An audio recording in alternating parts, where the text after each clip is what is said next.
Welcome. I'm Susanna Liller. This is my video series, The Heroine's Journey, and it's time to find your happiness.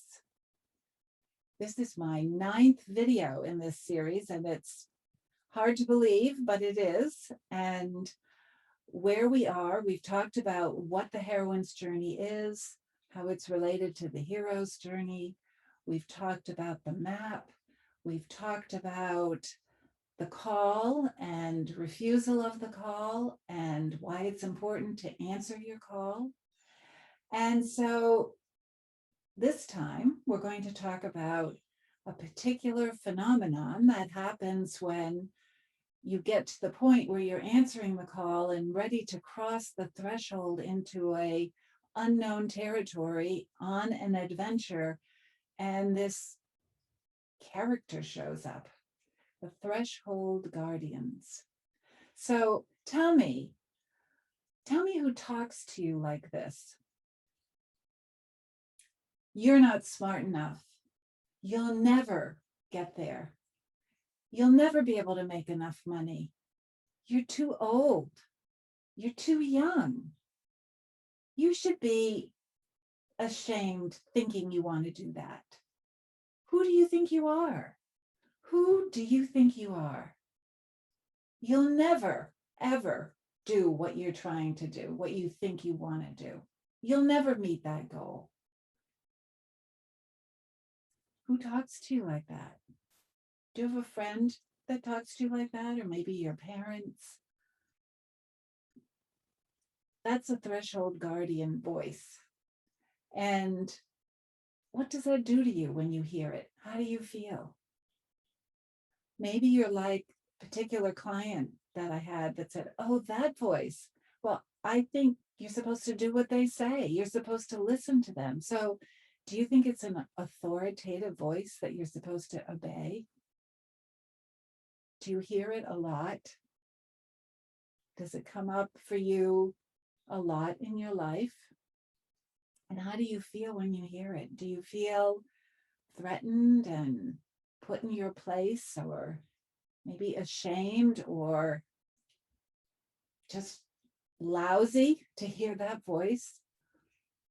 So you need to know that we all hear that voice internally and externally. And it goes by different names. People have different names for it. Some people call it the critic. Some people call it gremlins, or the judge, or the enemy within. And I was taught by Shirhad Shamin, who wrote the book Positive Intelligence. And he actually breaks it down, that those voices, into several what he calls saboteurs.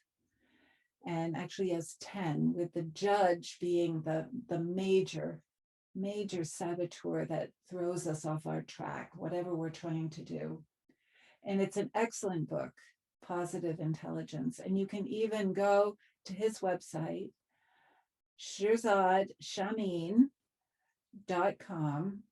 No, that's his name. And the website's positiveintelligence.com. And scroll down to the bottom, and he has an assessment of all these 10 saboteurs, that those inner voices that get in our way, that stop us cold in our tracks, keep us from doing what we want to do. And he has an assessment that's free, that you can see what your top saboteurs are. So they're all about saying danger ahead and warning you away from wanting where you want to go. Powers that watch at the boundary, sort of at the limits of your comfort zone. And when you start to step outside, then that's when it gets tricky. For example, what could you be wanting to do? Maybe you're on the verge of asking for a promotion, or on the verge of seeking out a new job, or maybe ending a relationship or starting a new relationship. Anything that would bring you into a different set of circumstances, leaving your comfort zone. there you are with maybe 1 foot over the threshold. And holy mackerel, here come the voices. Watch out. You can't do it. Who do you think you are? You're not smart enough. You'll never make enough money. All those voices. And one thing I want you to know is that maybe it's no surprise to you, but in our heads, no matter who you are, pretty much those voices say the same thing. What you're hearing in your head is probably what your next door neighbor's hearing, or somebody in the other side of the country. And I know this because in my classes, I ask women to write down tell us, what are those voices saying?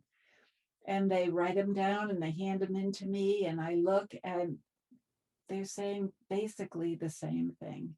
Just every way you can say, don't go ahead, you're not equipped, just putting you down so that you won't step forward and expand yourself and grow and go on the heroine's journey. So that voice is very commonplace. It's very universal. And so knowing this is helpful.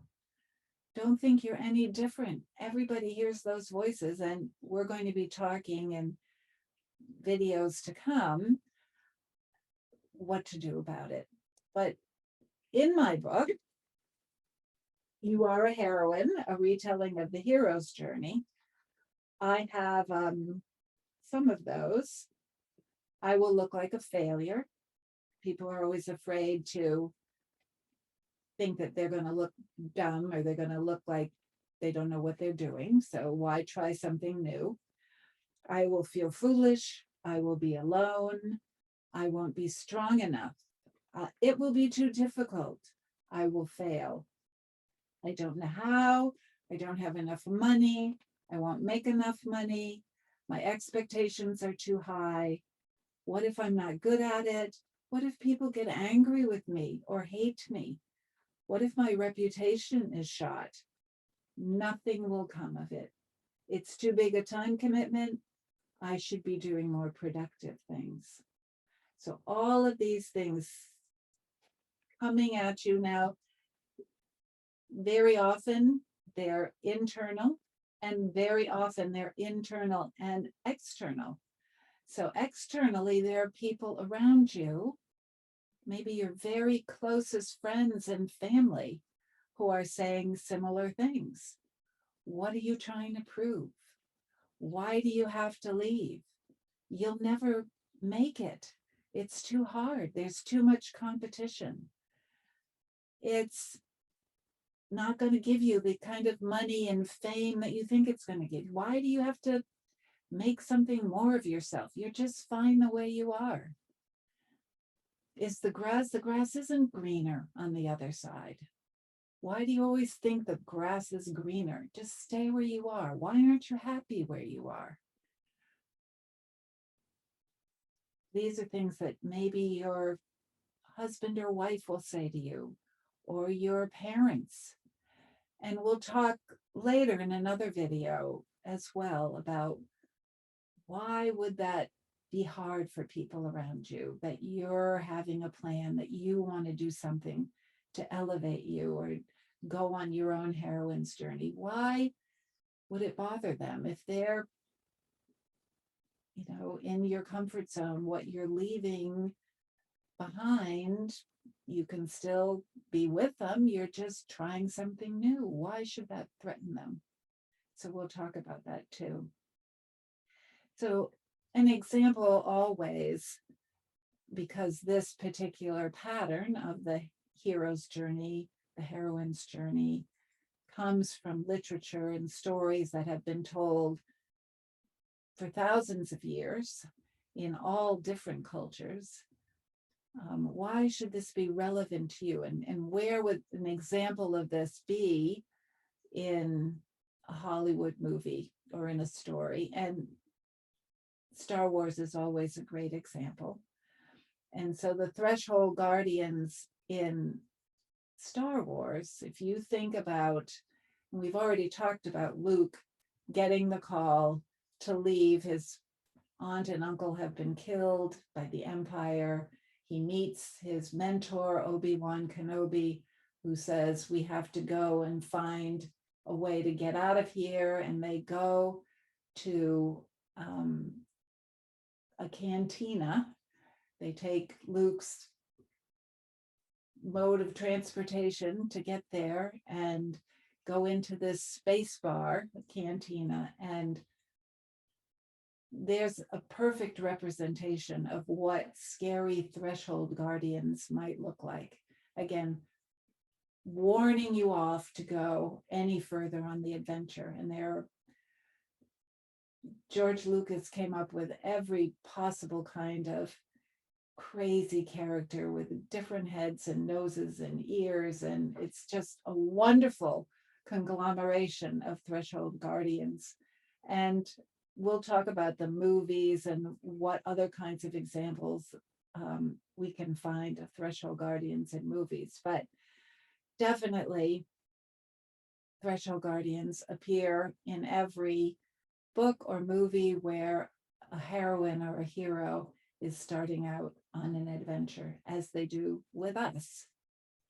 So examples for me of threshold guardians, and I invite you to think of your own examples of when you've been starting out on something new, and either internally and externally, and it will always happen, you get all these warnings, danger, danger ahead. So for me, writing my book. So I got the call to start writing, and I did. And it was hard. It took me several years to do it. And I got all those that I've already shared with you. Who do you think you are? Look at the kind of people that write books. You're not like them. You don't know as much as they know. You're not a writer. Why do you think you're a writer? It was so bad that for me, I didn't tell anybody I was writing a book. Because if you don't tell anybody, then they don't know. And then you won't be ashamed when it's crummy or it doesn't happen. If they don't know, then you're a lot safer. So I didn't tell people until my coach called me out on the carpet about it, my writing coach, and said the biggest thing you need to do is commit and say it out loud. And of course, you know that quote, if you commit, then all the forces work with you to help you make it happen. So I had to do that. But the whole array of threshold guardians spoke up and continued to. So again, it's not like they just come up when you're getting ready to make that big step or commitment, but they're pretty much with you all the time.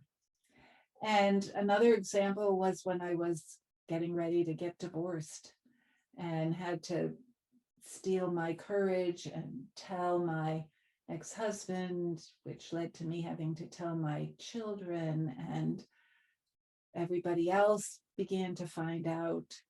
And always my ex-in-laws telling me, you'll never be any happier.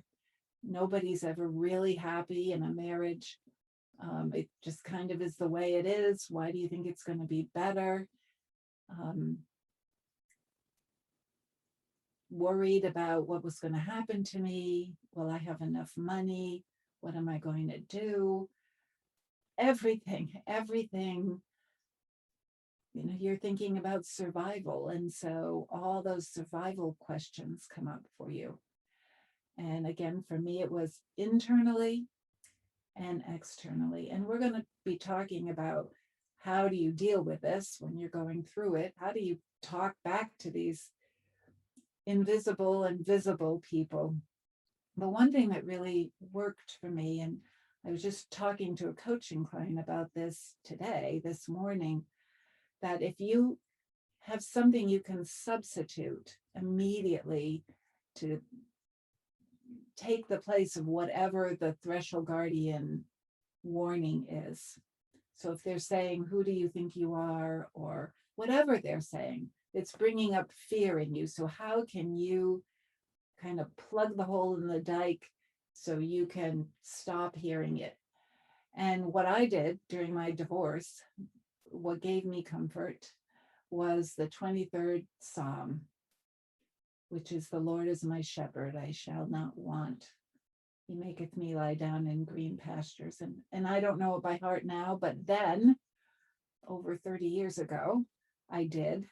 And I would just bang, when I started feeling those voices come up, I would start saying that to myself. I kept a copy in my wallet, and it was my substitute for all that clamoring, negative, fear mongering, clamoring that was going on. So there is a purpose for these guys, these voices, and we'll talk about that in another video. But this video is about, well, what the heck are they? What do they do? And they are trying to raise the alarm that, watch out, you're leaving your comfort zone, you're going into unknown territory, it could be scary, you could die, all those things. And okay, that's their job and they're doing it. And it really helps to know that it's part of the journey. So don't get shook. Expect it to happen. And they're with you all the time. And okay. You know how sometimes if you acknowledge something, it's not so much in your face anymore. And that's part of it too, which we're going to talk about. So thank you, heroines, my dear heroines, for traveling with me on this journey as we go through these different milestones and learn about what we as heroines encounter. And thank you for being brave enough to look at this and think about it. And never forget, bottom line, that you are a heroine. And I hope that you will follow me on Instagram and continue to watch these videos. I'll be putting them out weekly, and I look forward to seeing you on the journey.